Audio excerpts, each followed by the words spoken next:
Hey guys, just want to talk about some different aspects in the class rules. So, first things first, if you're coming on campus, you must wear a mask at all times. Assignment aspects. Anything that's an assignment except for the discussion questions is due on Sunday at midnight Central Standard Time. All initial discussions, so we have three discussion questions that are going to be for week one. Your initial posting, which will be on Wednesday, so you need to put your answer down by Wednesday and then reply to at least two people for each discussion by Sunday at 11:59 p.m. So if you have questions regarding this, you can always get a hold of me. My work number is 641-351-9829. Since I'm always traveling, you can contact me via my email or on Blackboard email.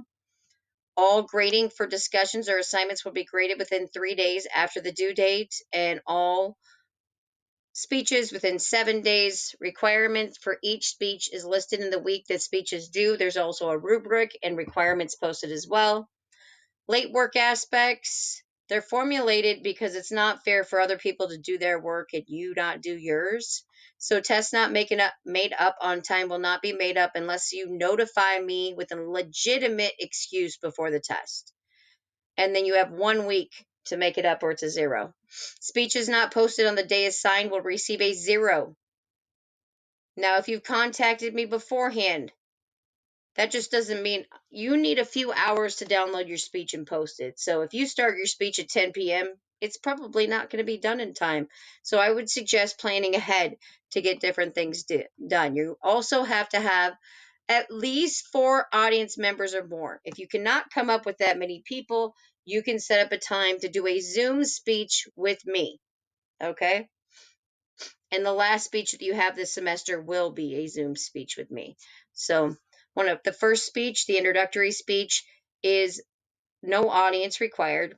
The second, which is the persuasive informative, need to have an audience either at the high school or it can be in your someone else's home because of COVID, okay, with 4 audience members that I can see while you're presenting the speech.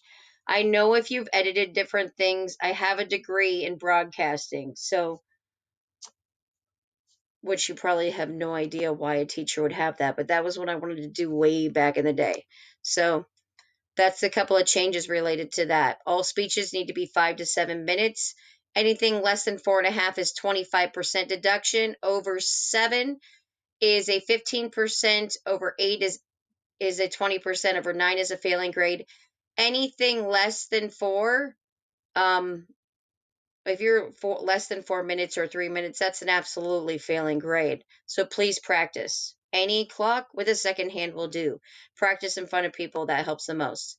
Here's all the other aspects. All sources are required to be in APA format.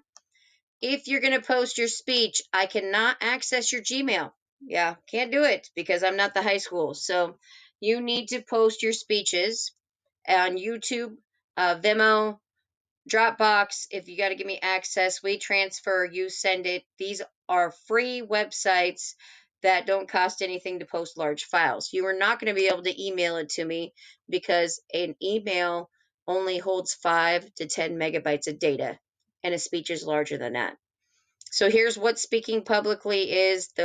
I don't accept late assignments or assignments unless you discuss it. So if you know you're going to be gone, maybe you had a death in the family, you're in the hospital, you've been very ill, it's a case by case basis. You've got to get a hold of me. Okay? The folder will show all the different things. If you're having tech support issues, I cannot help you. But if you're taking a test and you get kicked out, then you can contact me. So Blackboard tech support is 641-844-5555. And there's also an email. So just something to think about. So this week, if you go in here, you'll have discussions, okay? Then you'll see course messages. Then you'll see my grades, the syllabus, read it, and course week's content. That's where everything is. So take a look at week 1, answer those 3 discussions, and have a great Labor Day. Thanks for listening.